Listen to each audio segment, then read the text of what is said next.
Welcome to The Tax Factor, the top 20 business and investment podcast from Blick Rothenberg, the tax, accounting and business advisory firm. This week with Matt Crawford and Melissa Thomas.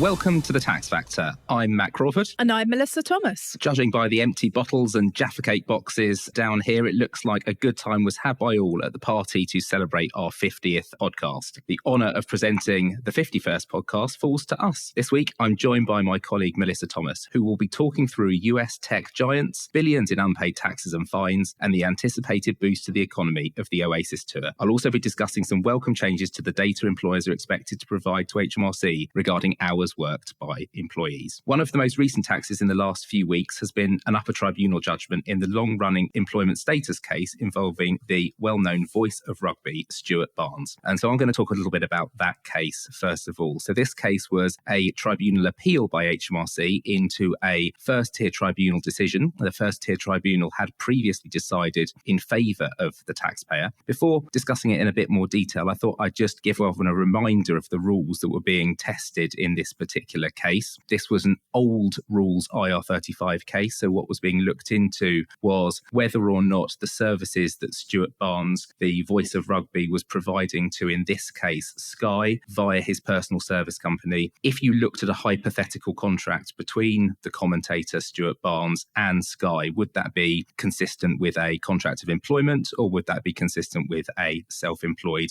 type of engagement? And the first tier tribunal had found that it was actually consistent with a self-employment contract. That was then overturned by the upper tribunal. So we now have a binding decision in favour of HMRC. And in this particular case, when you look at status cases, those who look at them a lot will be familiar with the fact that you look at the first limb of what we call the ready-mix concrete test, which says, is there a mutuality of obligation, i.e. did Sky have to provide Stuart Barnes with work, and did Stuart Barnes have to work? And the answer, everyone agreed, was yes. The second limb of that test was also met, which is to look at to what extent could Sky control when and how Stuart Barnes performed the work. And both parties in the dispute agreed that that was consistent with employment. So it moved on to the third limb. And the third limb is, are all of the other facts and circumstances of that hypothetical contract consistent with employment? And the upper tribunal reversed the FTT's decision and said they actually thought it was consistent with a contract of employment. And that was on the basis of the duration of the contract. The individual, Stuart Barnes, couldn't send a substitute. There was no other voice of rugby. Sky had first call on his work for 228 days per annum. And there was no real financial risk to Stuart Barnes. If he got it wrong, if he made a mistake in his commentary, he didn't lose any money particularly. And so all of those tests pointed towards employment. So a really interesting case to be looking at there. So Matt, do these cases only apply to media personalities? All the headlines I've seen on this subject appear to be people in various broadcasting roles. That's a really good question. So loads of the cases we've seen have been media cases, but this has a much broader application. The Revenue started looking at these media cases because they were so high profile, because they were the easiest, because all the information is so public. And also with the BBC cases, they looked earlier because there were slightly different rules applying in the public sector at the point at which they started looking at those particular cases. But all of those things that I just listed off around the duration of the contract, substitution clauses, first call on people's work, financial risk, they all apply across all industries. So I can expect to see this in all sorts of other places as well, like information technology consultants being a really good example. And actually, we are going to be looking at this in a little bit more detail as well in an upcoming webinar that we've got on the 24th of September at 12:30. And if you're interested in that, you can register on the Blick Rothenberg website. So my understanding is that there's also been some stuff that you've been looking at, Melissa, in terms of Apple. What's been going on there? Well, the launch of the iPhone 16 range was slightly dampened this week as Europe's top court, the European Court of Justice, issued its final ruling in an 8-year row over unpaid taxes by Apple. The court ordered the US tech giant to pay €13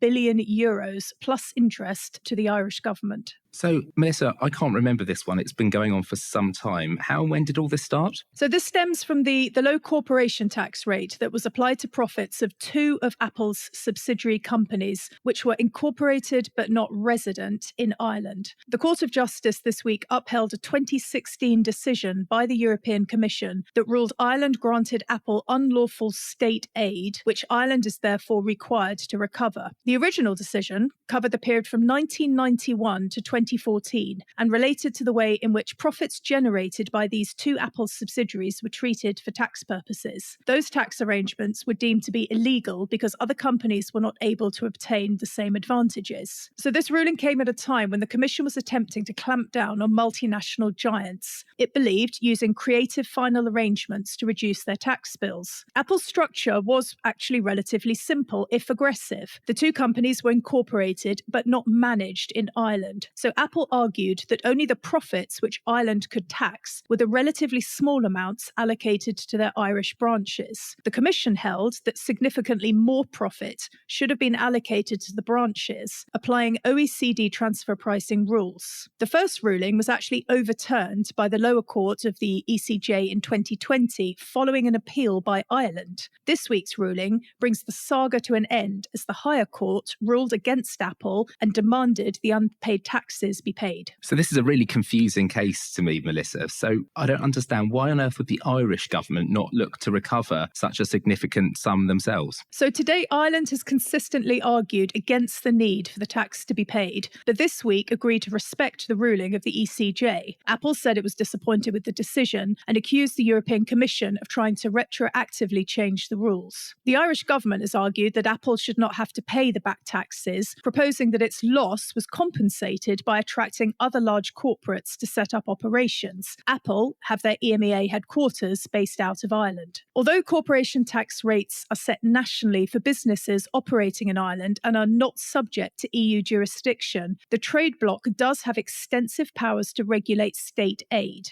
And in this case, it was argued by that applying very low tax rates to Apple, Ireland was essentially granting the tech giant an unfair subsidy. The structure used by Apple would no longer work under normal tax rules. Ireland would treat the companies as resident and so fully taxable in Ireland, while the US would apply its GILTI rules to increase taxes on foreign subsidiaries. Nevertheless, this ruling indicates that the EU is prepared to go a long way to ensure that multinationals pay their fair share of tax. And it'll be interesting to see what impact, if any, this has on the OECD BEPS project, which is currently stalled by the US. So in a further blow for US tech giants, Europe's top court also ruled this week that Google must pay a €2.4 billion fine for abusing the market dominance of its shopping comparison service. This is another appeal that's been ongoing since 2017. At the time, this was the largest penalty the Commission had ever levied. However, a year later in 2018, it issued Google with an even bigger fine of €4.3 billion over claims it used its Android software to unfairly promote its own apps. Oh, it's absolutely fascinating case and really unusual for a tax authority to be arguing that tax shouldn't be paid in its jurisdiction. So yeah, I really like that one. Another piece of kind of good news this week, actually, is that HMRC had previously announced that it would be requiring employers to report on the number of hours worked by employees through the RTI payroll system. They've now said that that plan is delayed. They haven't said when it will be delayed to, and I actually personally hope that that plan is shelved. It's a plan that was fraught with all sorts of different problems. Firstly, collecting that data from employees is notoriously hard, especially in industries where you might not have sort of a timesheet system or a clocking in or clocking out. As far as I can tell from the RTI penalty regime, that would need to be amended because there's nothing in the penalty regime that means that there's any penalty for inaccuracy in hours being reported. At the moment, it's just done in a very basic, broad way. And there's no clear answer from HMRC on why they wanted this data in the first place. Some people think it was probably to look at national minimum wage audits, but I just don't think that by reporting hours through the RTI system, there would be anything like enough data to prompt a proper NMW review anyway. And I thought it was quite interesting as well. There's a real juxtaposition here with a case where government is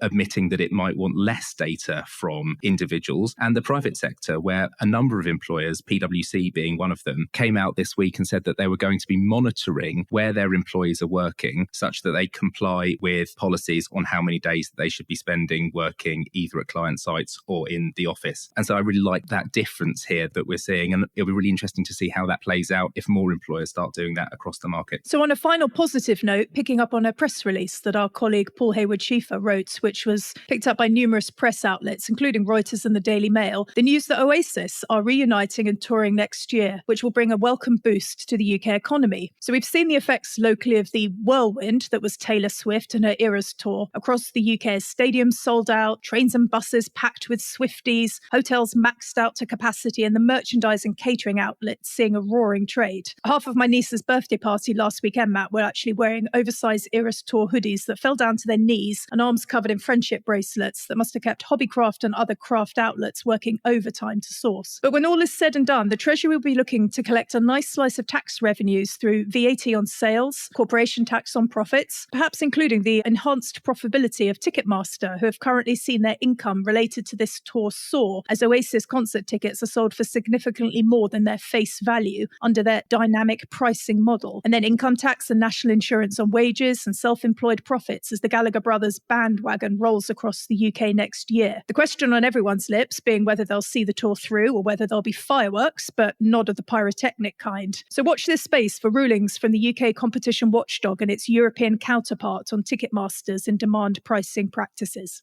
The Tax Factor. So that's all we've got time for this week. We release the podcast every single Friday on the Blick Rothenberg website and all of the usual podcast platforms, so you can listen wherever is most convenient for you. We record and release them in less than 24 hours, so you always get the very latest news and updates. If you enjoyed the podcast, please subscribe and give us a rating or a review. And as you've plugged your webinar earlier, Matt, I'm going to mention a great video series on the Blick Rothenberg website and YouTube, where we talk to clients about their journey to success and their advice to other businesses and fellow entrepreneurs. Earlier last year, I spoke to the amazing Angela Crouch, the managing director of mattress and bedding company Nectar. We talked about Nectar's rapid growth, the sustainability mission which sits at the heart of their business, and Angela's experience and advice to other entrepreneurs looking to scale, grow, and succeed. It's a really interesting conversation, and there are lots of others, including Dino Sura, managing director of Burger & Lobster, and Ben Branson, founder of Seedlip. It's on the Blick Rothenberg website or our YouTube channel. Next week, Blick Rothenberg pensions expert Martin Reynard is here, along with Heather Self. But from us, it's goodbye and have a good weekend. Goodbye. That's the Tax Factor. We'd like to thank you for making us one of the UK's top 20 podcasts. Find all our previous episodes wherever you get your podcasts. And join us again next time on the Tax Factor.